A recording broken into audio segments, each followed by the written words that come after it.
The DG of NCDC joining us this morning, Dr. Chikwe Iheko Azivaskai. Good morning, Doctor. Thank you for joining us today on the program. We were just wondering how long this will be with us for, given all the warnings, summaries, everything coming from different countries, different bodies, different organizations, WHO inclusive. As a matter of fact, now, some dailies did report this morning that governments may lose this fight against COVID if they don't get the trust, support of citizens. And then you just wonder, is this apt given how things are playing out in the country? Doctors asking their members, sit at home, essential services, confusion about who should go, how should they be, doubt about whether or not there's COVID. How are you handling all this? So good morning, Chamberlain, and your team. And yeah, I think what is playing out really goes to the heart of what we have been saying at the Presidential Task Force at NCDC for so many weeks, that we can't win this on our own. You know, we've got to get everyone taking responsibility. It sounded just like a catchphrase, but it's a lot more than that. It's a lot more than that. You know, we have to have an all of society response to this and continue. You know, you can imagine how hard it is for all of us. Every morning we've been working on this for the past 5 months. And we can't stop because it's our responsibility to keep going. But, you know, we really need everyone on the table. There's no easy solution. I can't force doctors to work. They have to want to. And for them to want to, society has to treat them with respect and with love and with appreciation for the very hard work they're doing. But I also see how difficult it is for law enforcement officers because they have to stand out on the roads. And we know Nigerians, you know, we know how many people pretend to be essential workers just in order to drive out at night. So it's very difficult for the law enforcement officers to separate the actual essential workers from the non-essential workers that just are looking to break the curfew. So there are no easy solutions across board on this. And so we as a society have to come together and to understand that our existence really depends on how we can engage with these measures in a safe way. We're no longer talking about continuing the lockdown forever. All of us are planning on how can we reopen safely. But for that safe reopening to happen, we have to come together and find ways to do it. You know, walking into the Channel studio last week, you know, my temperature was tested at the gate, tested again at the entrance. I was given sanitizers at 2 or 3 points. Sitting arrangements had changed. You know, this is one organization. Now, of course, it's easier in a well-organized, structured organization like Channels. But how do we do that in the markets? How do we do that on our streets, for law enforcement, in our hospitals? How do we start trying to do this in schools, for aviation, for churches, for mosques? You know, how do we do this for the ladies selling food on the market side? You know, so it's not easy. And the instructions can't all come from NCDC. There's no way we can be prescriptive to how the entire society will open. So I was really excited yesterday when we got a long memo from the Union of Interstate Travel Organizations. So all the big bosses, right? ABC and the rest of them came together. They had drafted guidelines on how to reopen safely. They then sent these guidelines to us to vet and help them analyze, make contributions, and send back. You know, that was probably the highlight of my day yesterday, because it showed that our message was getting through, and this organization on their own had come up with a way to organize their businesses and the structure and how people buy tickets, how people enter their buses and transit, and are now asking us for input. And really, this is what has to happen across society in Nigeria. We have to reopen the country, but we have to reopen safely. And to do this will take sacrifice. It will take sacrifice from all of us. Leaders, as we go into the Salah break, it will take sacrifice from us sending our kids to school. It will take sacrifice from all of us, but it's the only way to get this country moving again, but moving safely into the future. And you know, how we internalize all of these messages are very important to the scheme of things and how we move forward. For instance, talk to this, if you will. Now, I mean, they see these videos. Lots of people see videos of some people who are said to be in isolation center and then carrying on because I think people have a certain impression of how people in isolation center should conduct themselves. So when they see something contrary, like maybe they're dancing to music and just such kinds of videos, they, to some extent, question whether or not these things should be the way they are. Talk to us about it, because some just wonder that lets other people spread messages which will counters the fact that we need to understand how this virus is, what we've seen so far, and how we should trust the government, the messages, particularly when some of them question, as a result of the video they've seen, whether or not there's COVID. I know you have spoken about this several times, but it keeps coming back out there. So, Chamberlain, you know, there are two things, and I think it's very important for Nigerians to understand why people are actually being put in this sentence. Normally, you only go into a hospital when you're ill. And so when you're physically ill, you go in, you get a diagnosis, and then sometimes you're admitted into a hospital if you're very ill. So you're only then admitted if you're very ill physically. In this case, following the experience from other countries, we made a decision as a country to also put people in isolation centers, not just because they're ill on their own, but in order to stop them from transmitting this virus to others. And this is the experience we got from China very early on in their outbreak, when they did use similar measures to control spread, and many other countries have done that. Now, it's very difficult, and there's been a lot of backlash because people in these centers are often not as clinically ill as you would think a hospitalized patient should be. And, you know, it was the same thing in China. It's just that our context is different. You know, when I traveled there, I think it was in late February or early March, you know, things were organized for people in these places so that they could exercise and you know, dance routines were practiced, because it's not easy to be somewhere in isolation for 3 weeks, 4 weeks, and sometimes more, when you're not ill. So these are things that we now have to use ourselves to reassess our decisions. But right now, that's the decision. As new science is emerging, and there have been a couple of papers that have come up over the last few days that we are assessing at the moment, to try and define better, especially the duration of stay. How long do people really need to stay, even if they remain positive on tests, which is what has happened in some of these instances. So, you know, the other thing, so finally, just to end on that point, it's very difficult for people to stay in hospital when they're not clinically ill, and we understand that. But the last point I want to make on this is, you know, it's very difficult to make decisions based on one viral video, right? One WhatsApp video doesn't represent the experiences of people across the country. It's very important that as leaders, we're not pushed down a decision path because one video happens to go viral. Many people are in these centers around the country. They are complying, they're doing their very best, because they understand the responsibility they have, not just to us, but to their own families. If you take this virus out into the community, the people you're most likely to infect are those that you love the most. They are your family, your friends, your work colleagues, the people you interact with. So across the country, 95% or so understand why they have to be in treatment, understand why they have to be in isolation, and are complying.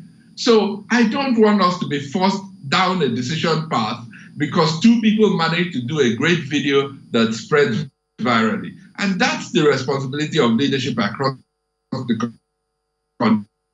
In how these cases are coming in. I mean, Lagos alone recorded 199 cases. That's a record for Lagos. And we've heard time and again talks about the possibility of our healthcare system being overwhelmed. In fact, Lagos was saying that in the coming weeks, maybe some of its cases will be at the primary healthcare centers. In some other countries, we've seen that, people with mild to moderate symptoms actually stay at home. They don't get, admitted into hospitals except when it becomes severe. Now, seeing this trend, is it possible that we might review our protocol? So on one hand, we don't overwhelm our healthcare system, our practitioners don't get overwhelmed, and maybe we'll even handle some of these issues that have come up. Is there a possibility that we'll review that protocol? It's absolutely possible. In fact, we've already started thinking about it. And this is why with this virus, there are no easy decisions, right? There's a school of thought that says, listen, Nigeria is such a complex place. People live in high density parts of many cities that home isolation is almost impossible in cities like Lagos, in Kano, because of the living conditions of people. On the other hand, our treatment centers are full, and we don't want to keep filling them up with people that are asymptomatic, because when you then have patients that are ill and require hospitalization, you can't find bed spaces because they are occupied by people that are asymptomatic who you are admitting for public health purposes. So in an ideal world, we would like to admit everyone, which is what China did. But we don't live in an ideal world by any stretch of imagination in Nigeria. So these are the decisions that we have to make at the Presidential Task Force every single day. We try to make the best decision for that point in time while looking into the future. And so absolutely, we are looking at these policies at the moment, not because we want to change policy, but because we are forced to change policy. We have to be reactive to the reality of this virus, the challenges it places. So you expect leadership to be flexible when it comes to hard decisions that we have to make. But this will only succeed if Nigerians support. So if we say we have to do a home isolation, or we are forced to do it, and you come to a home where there are 2 bedrooms or 1 bedroom, how do you do that home isolation? It means everyone else has to sacrifice by leaving the home for some time to live somewhere else. And we can't force that to happen. The family will have to make that sacrifice. And they will have to do it on their own, because we can't go around evicting people from their homes. And that's why I keep coming back to this role of individuals and societies in enabling the response happen. It's the only way we can move forward, because as we change policy, there are implications, and what happens to the victims of those implications depends on how society responds to them. Do we rise up and offer them accommodation in our homes? Or do we say, no, listen, you're a brother of someone with COVID-19, I don't want you anywhere close to me? And those are the individual decisions that will lead to our ability to control this outbreak or not. Well, I don't know if you have enough time to respond to this one before we take a break, but let me just begin it, and then maybe after the break you can continue, land on the thoughts. Now, you've raised a number of issues, of one of which, from your response to Chamberlain's question about people who are in isolation and who are not looking or feeling sick. We even saw some dramatic examples from some northern states who are even doing push-ups just to show that, look, we are in isolation, but we are not feeling sick. I just want to ask, so far, we have 4,637 active cases, and 1,840 people have been discharged, and we have, unfortunately, 200 fatalities. I just want to find out, what is the turnaround duration for COVID-19 from the time people who have been taken to the isolation center have been gotten there and the time there is an outcome, whether it's a discharge or an unfortunate fatality? Because one would expect perhaps that maybe we'll have a lot more people that have been discharged, before the outcome, But please take this on board. Let's take a break, and when we come back, I'd like you to respond to it. Please take it.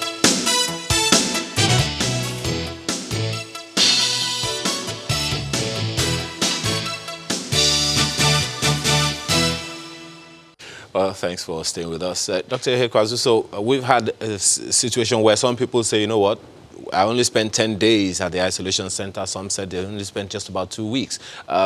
What's the average turnaround time? And some would expect that maybe we should have a fewer number of people in isolation centers all over the place now. Yeah, thanks, Ayo. You were breaking off a bit, but I think you were asking about the duration of hospitalization. The average duration of hospitalization that we've found on our patients has been 10, 11 days. Some have stayed as have been discharged on the 4th day. A few people. There are also extremes that have stayed over 30 days. I think the longest that has been discharged on record right now is about 38 days, but we have patients already that have stayed longer than that. So that number will change once they're discharged. So that's the situation. But the average duration of hospitalization is 11 days to be precise. Is there a reason for the variety, and is there anything people can do on their own? Because as you have told us often, if you are not showing symptoms, you don't need to be taken to the isolation center. So what should people do when they're at home, while in isolation at home? Well, I haven't seen that you shouldn't be taken to the isolation center if you don't have symptoms. At the moment, our policy is once you test positive, to isolate you in the isolation centers to prevent transmission to others. So what you should do, and once you're in the center, is follow whatever your clinical managers instruct you to do. Take the medicine they give you, do what they ask you to do. NCDC doesn't manage patients. There are lots of stories out there about NCDC holding patients. We don't actually manage any patients. We support clinicians with guidelines, with science. We update this as necessary from time to time. And based on this, they make the decisions they need to make on the management of patients.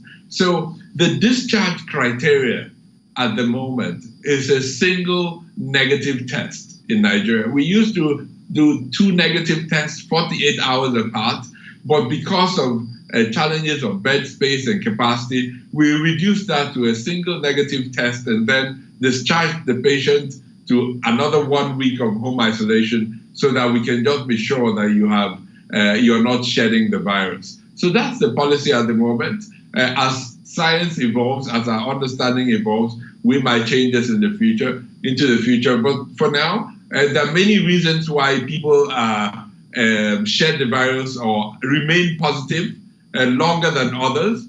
It depends on how much virus they've, and the circumstances that they got infected in, their own immunity, their own body's ability to fight off this virus. That's why some people get very sick and some don't get as sick. So these are all the variables that come into play to determine how long you remain positive on PCR and therefore how long you remain in hospital. But as knowledge evolves, and that's one thing I've been very open about, we are learning every day. So as knowledge evolves, there'll be new guidance, and as new guidance comes, we will translate that very quickly to adapt it into the Nigerian condition and circumstance to make sure that we are on top of things. We don't want to keep patients. Nigerian hospitals, there's no reason why they should keep patients in care for long durations of time, other than in the best interest of the patient and in the best interest of everyone else in the population. All right, so 3 weeks ago, you told us about the lab testing group responding to the outbreak, talking about testing, 2 million people in 3 months, and 3 weeks after, we barely scratched the surface. What's going on with that?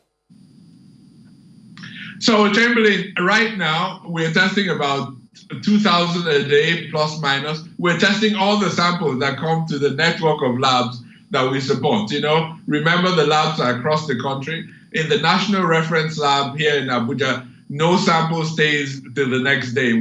Every single sample that comes in that day is the results either come out that day or very early the next morning. So we're testing every sample that comes through. This is the same across all the labs in our network. There haven't been any stockouts of reagents recently. We're maintaining that supply chain, and the labs are ready to go. The reagents we've been expecting, many of them are arriving this week, some next week.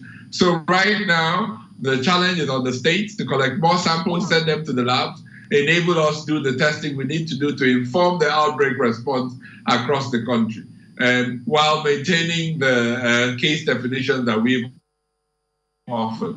So that's where we are.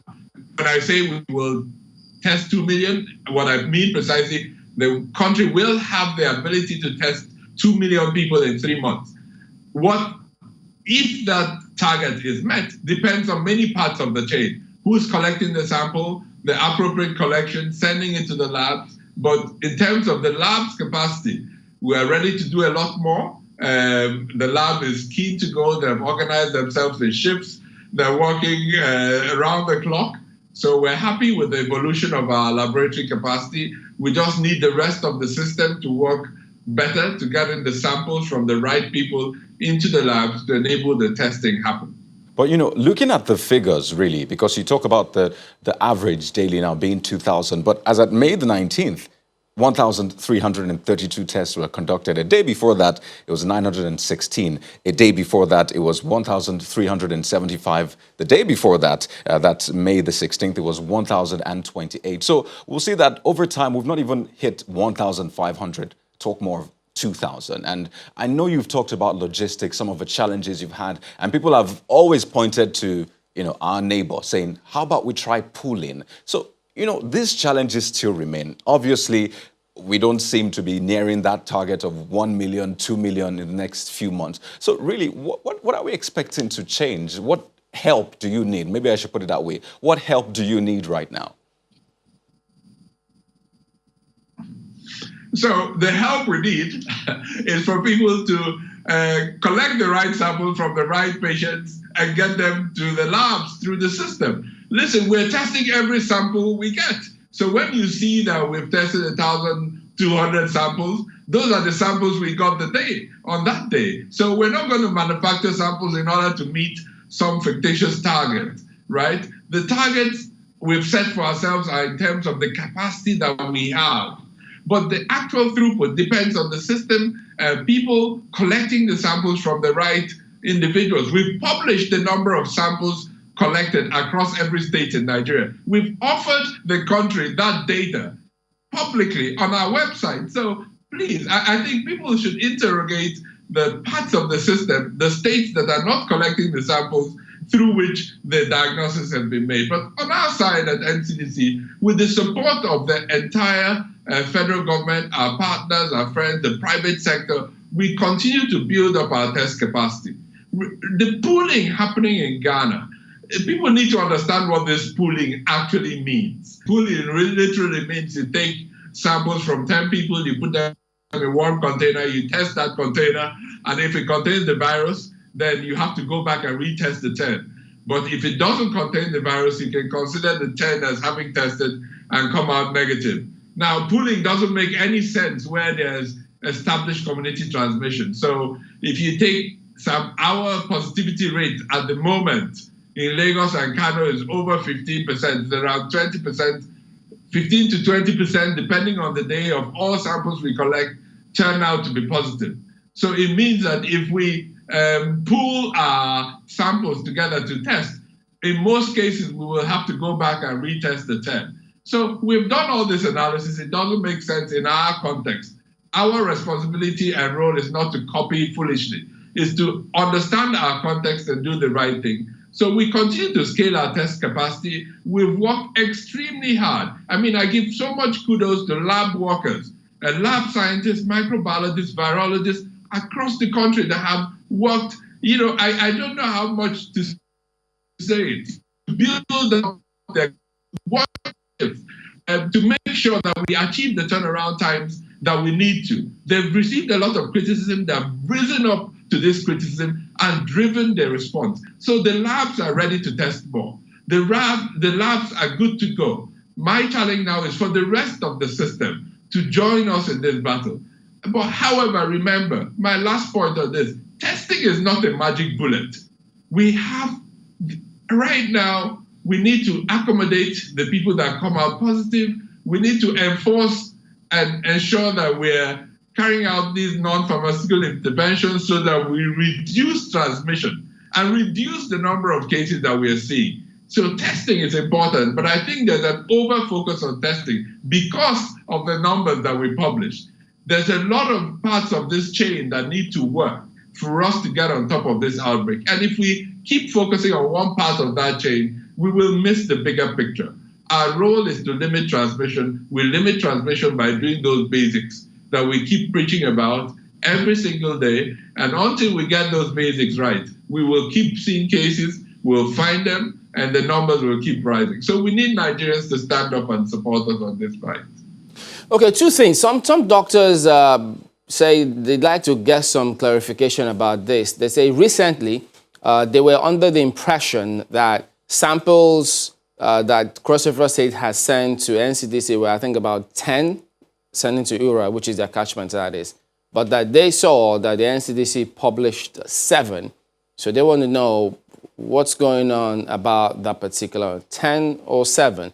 And then the second part of that same question is that in terms of communicating results to people, they are not that comfortable with text messaging. They say that that is the process that they receive these results, and they wonder, no one signs off on some of these things, and it raises more concern. Is this something that should change, or you think should change?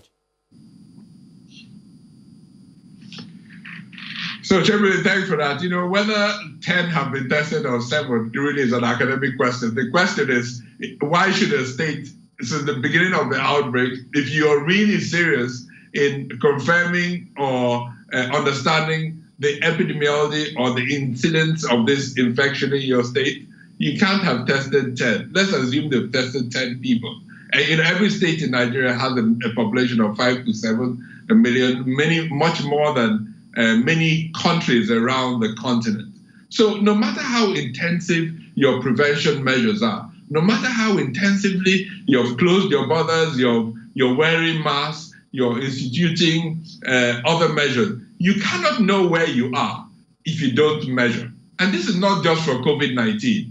You can teach your child, you can spend every hour of the day teaching your child maths. You cannot know if he knows the maths if you don't examine his capacity.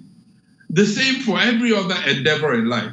So there's no way we can know if a state is succeeding or failing in their control of this virus if they don't test. It's a simple fact of life. It's not an opinion of the head of NCDC, neither is it an opinion of anyone else. You can't know where you are if you don't measure where you are. You cannot manage what you don't measure. So in every context, until we are able to collect more samples, we will not know if these states are being successful.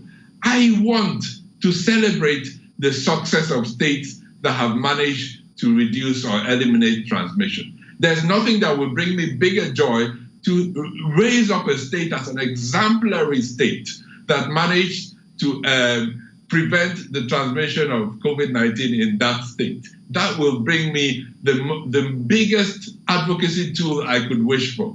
But the only way we could do that is if they test more. This is a fact of life. And that's kind of what we're advocating for every state to support us in doing. Secondly, your second question in terms of how we transmit results to the states. Now, states are have started to listen to people and implement different approaches. There's hardly been a disease ever with such an intensive requirement for resulting as quickly as needs to happen with COVID-19.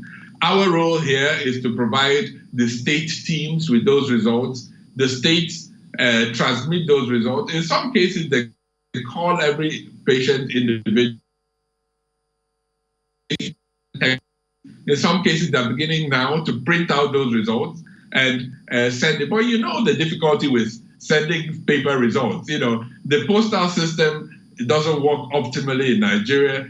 Courier delivery is very expensive. So it's not as if there are many pathways to delivering results that work.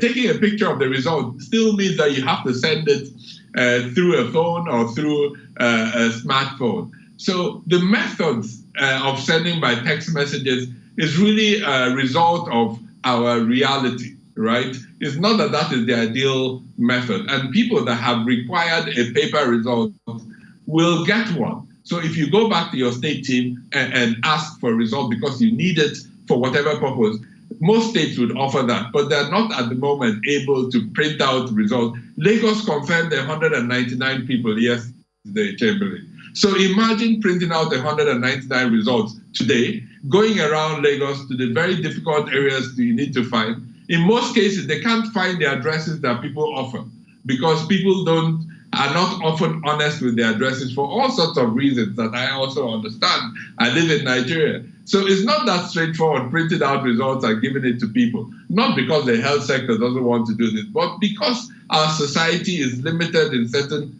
organizational aspects that we're working very hard to improve on every day. So this is the reality of our time. We live in the same context as everyone else. We can't have a system that is much better than the context in which we live in. So we're making best of the realities of our existence in Nigeria while pushing very hard to improve our circumstances every day.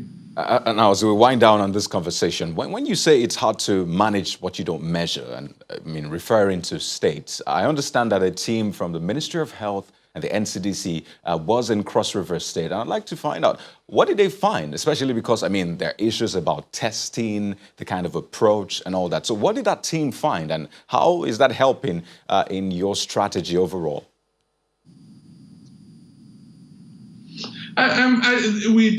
There was a larger team that went on behalf of the minister and the presidential task force. There are many aspects of the response that we engaged the state with. The engagement went very well, as I understand. The formal report hasn't been sent well yet, but on the aspect that concerns us the most. So we saw, and we give a lot of kudos to the state. From what I understand, Cross River State did very well implementing a lot of measures ahead of many states across the country.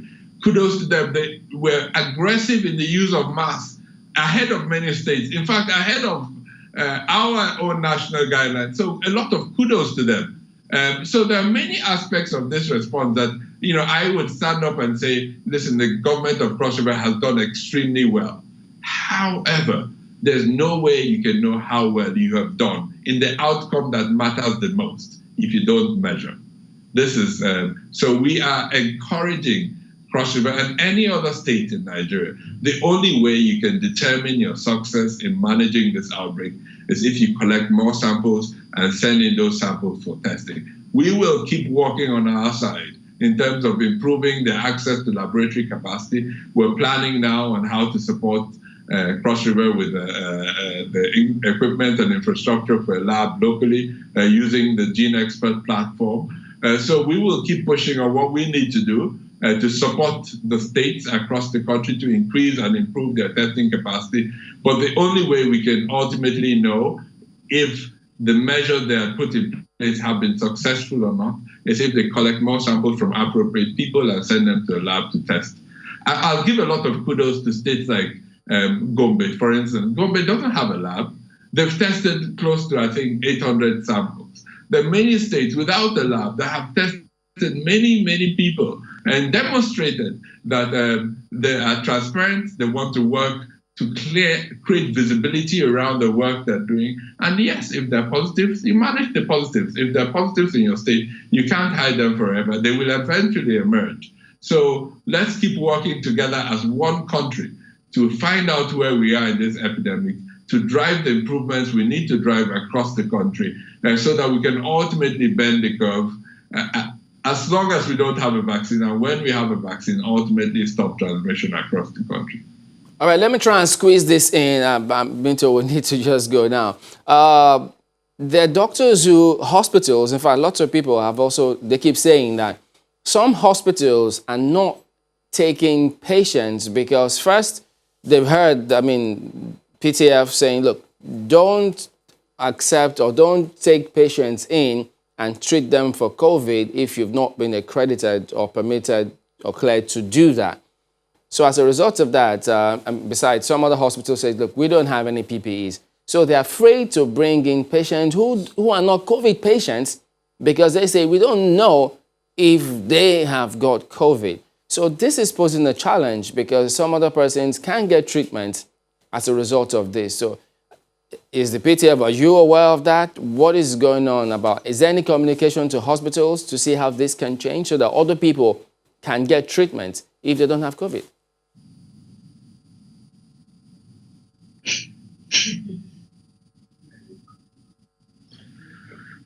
Yeah, so Chamberlain, I think this is really a challenge.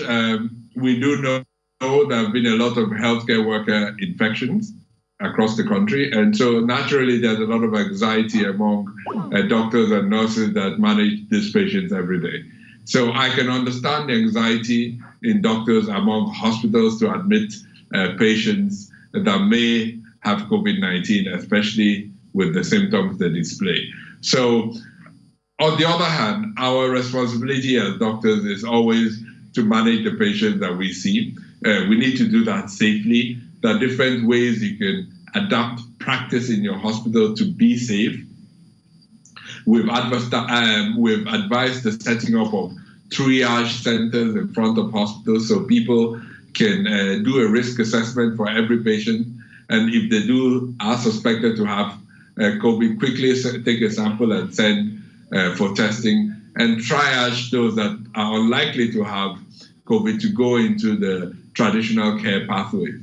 So all I can say really on this is to encourage all doctors to remember the oaths that we took together, work very hard to do your very best. I understand the circumstances. We're trying and working very hard to make sure that we can distribute all the personal protective equipment that we can find, we can procure, or we get from our partners. But there's no way we can fulfill the needs across the country. So everyone has to come on board on this. The private sector, excuse me, the private sector has really done well in providing us support in this regard. The UN has come forward to really support the efforts. Everyone is doing their very best, and we need to work and make the best out of what we have. We may not be in the ideal position of being able to provide all the PPEs across the country, but we will keep working very hard to protect our healthcare workers because they are the heart of the response to this outbreak. All right, then, Dr. Chikwe Hekwazu, DG, NCDC, thank you for talking to us this morning. And again, we wish you and your team all the best. Thank you very much.